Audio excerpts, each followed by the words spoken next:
ஸ்ரீ குருபியோ நமக. அனைவருக்கும் நமஸ்காரம்.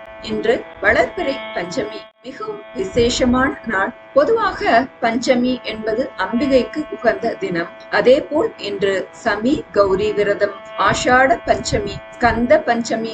நாம இந்த பதிவுல வேண்டிய வரங்களை தந்திடும் வன்னி மரமும் சமி கௌரி விரதம் பற்றியும் ஸ்கந்த பஞ்சமி பற்றியும் இன்று சொல்ல வேண்டிய ஸ்லோகமும் பார்க்கலாம். முதல்ல நாம சமி கௌரி விரதம், அதன் சிறப்புகளையும் இன்று சொல்ல வேண்டிய ஆதிசங்கர பகவத்பாதர் இயற்றிய மிகவும் சக்தி வாய்ந்த ஸ்ரீ கௌரி தசகமும் பார்க்கலாம்.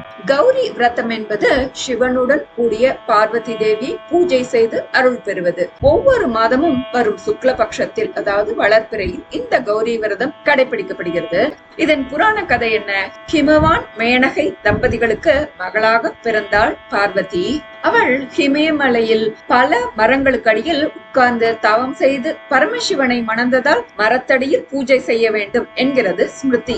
ஆனால் அது தற்காலத்தில் இயலாத ஒன்று. அதனால் அந்த மர இலைகளை பூஜையில் வைத்து வணங்குவது வழக்கம். இந்த ஆஷாட மாதம் சுக்லபக்ஷ பஞ்சமி திதி, அதாவது இன்றைய தினம் வரக்கூடிய சமி கௌரி விரதம் என்பது வன்னி மரத்தில் பூஜை செய்ய வேண்டிய ஒன்று.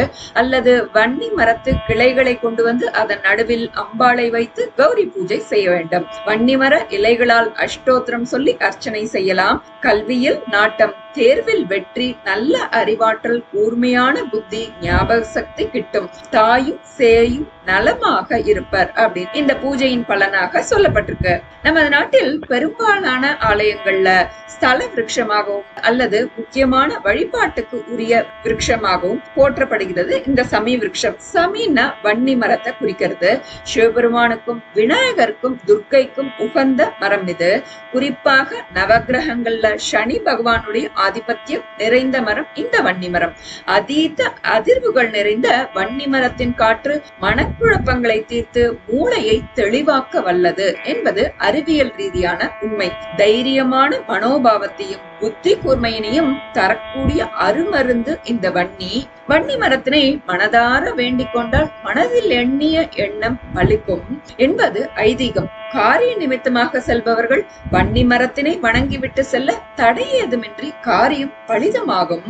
இதனாலேயே எளிமையாக கண்களில் படும்படியாக ஊர் பொது இடங்களில், ஆற்றங்கரைகளில், ஆலய வளாகங்களில் வன்னி மரத்தடியில் முதற்கடவுளாம் விநாயகரை நமது முன்னோர்கள் பிரதிஷ்டை செய்து வழிபட்டு வந்துள்ளனர். அக்னியின் அம்சம் வன்னி மரம்.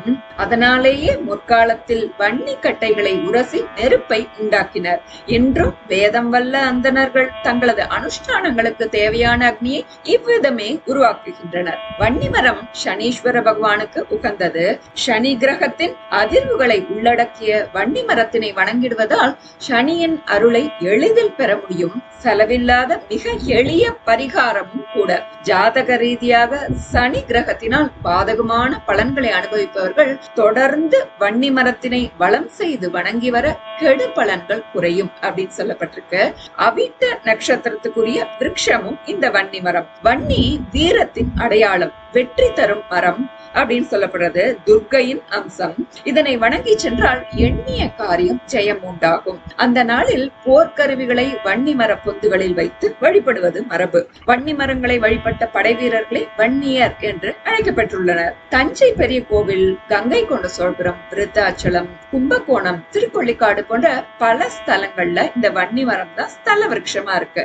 வன்னியின் அதிர்வுகள் உடல் பிணிகளை தீர்க்க வல்லவை. சுவாச கோளாறுகளை நீக்கிவிடும். தோல் நோய்கள், கிருமி தொற்றுகள் அறவே நீங்கிவிடும். தொழுநோய் புண்களுக்கு அருமருந்தாக சொல்லப்படுகிறது.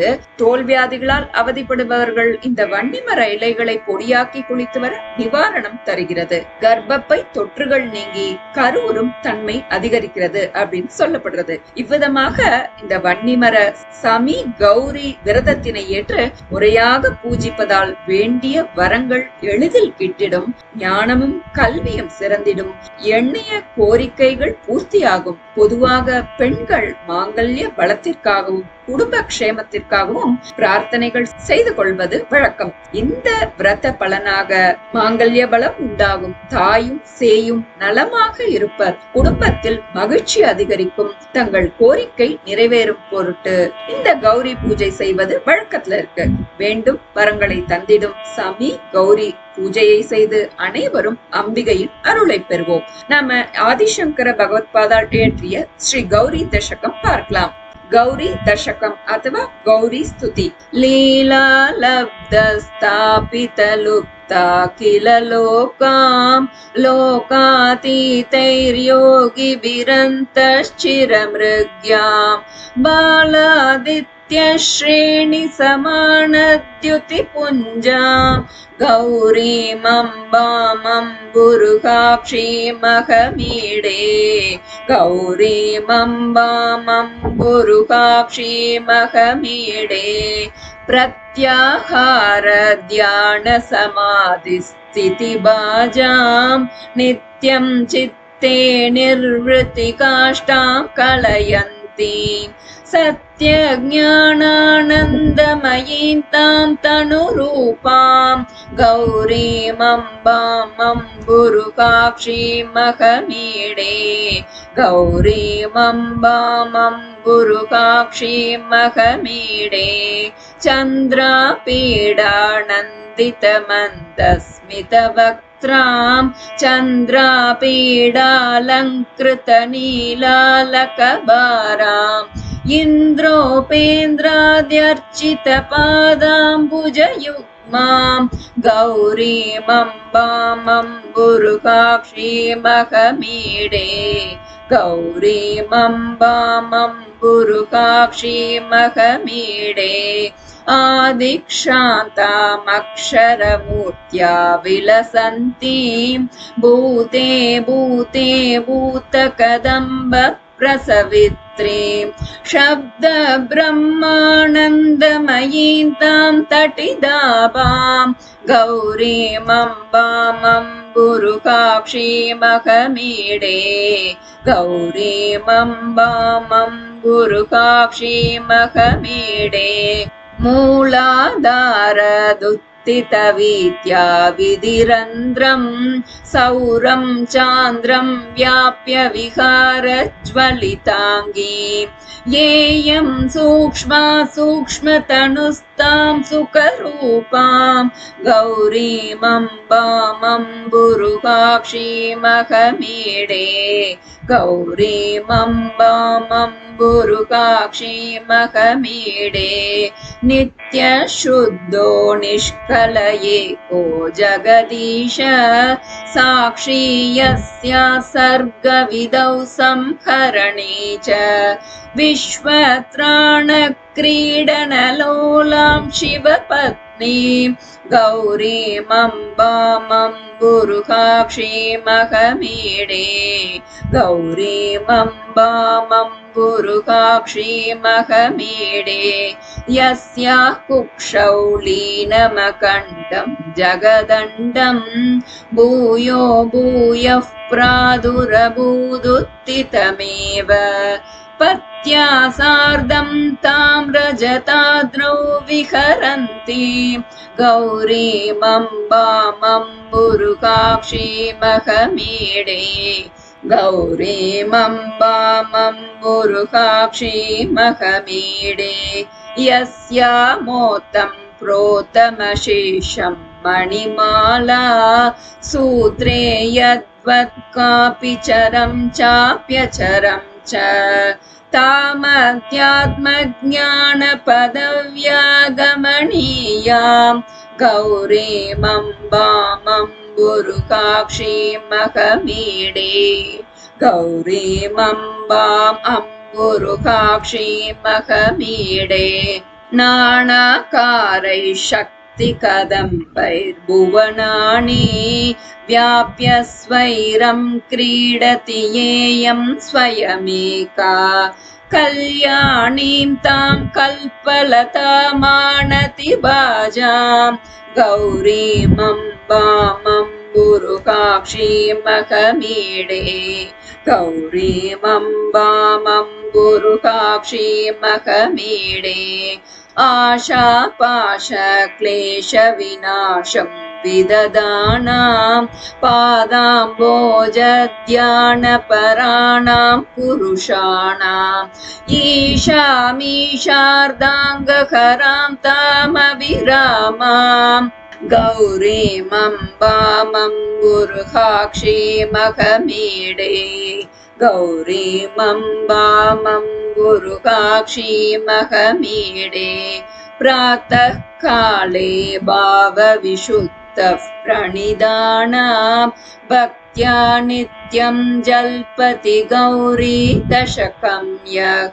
वाचां सिद्धिं सम्पदमग्र्यां शिवभक्तिं तस्यावश्यं पर्वतपुत्री विददाति तस्यावश्यं पर्वतपुत्री विददाति।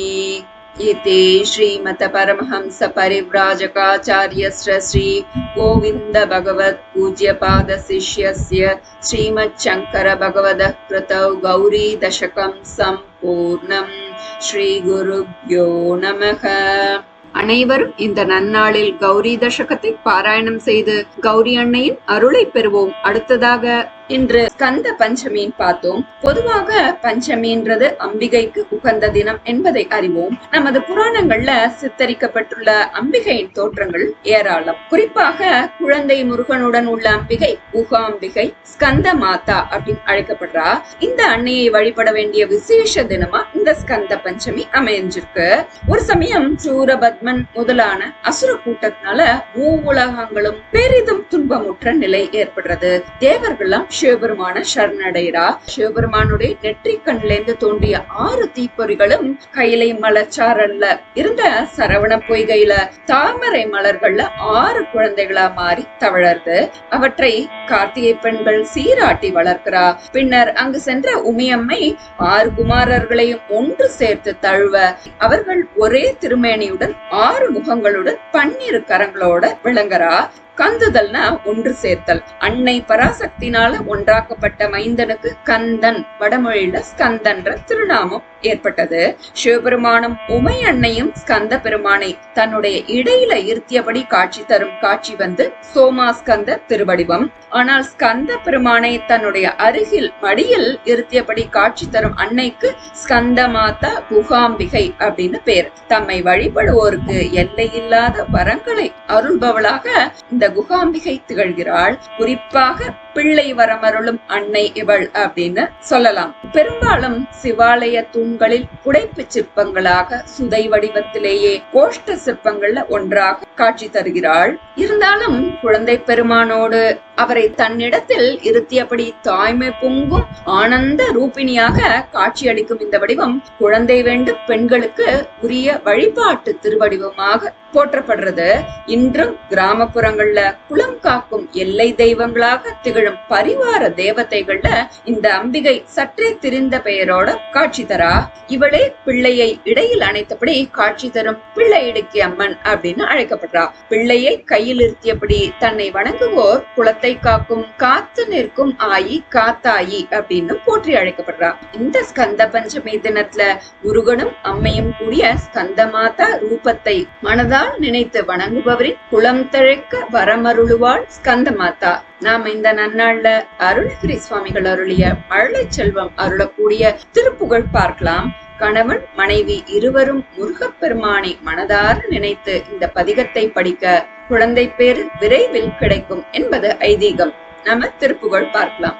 செகமாயுற்ற நக வாழ்வில் வைத்த திருமாது கர்ப்பமுடலூரி தெசமாத முற்றி வடிவாய் நிலத்தில் திறமாயளித்த பொருளாகி மகவாவினுச்சி விழியானத்தில் மலை நீர் புயத்தில் உறவாடி மடி மீதடுத்து விளையாடி நித்த மணிவாயின் முத்தி தர வேணும் முகமாயமிட்ட குரமாதினுக்கு முளை மேலணைக்க வருநீதா முதுமாமரைக்குள் ஒருமா பொருட்படுத்த மனத்துக்குள் மொழியே உரைத்த குருநாதா, தகையாதெனக்கு நடி காண வைத்த தனியேரகத்தின் முருகோனே, தரு காவிரிக்கு வடபாரிசத்தில் சமர்வேலெடுத்த பெருமாளே,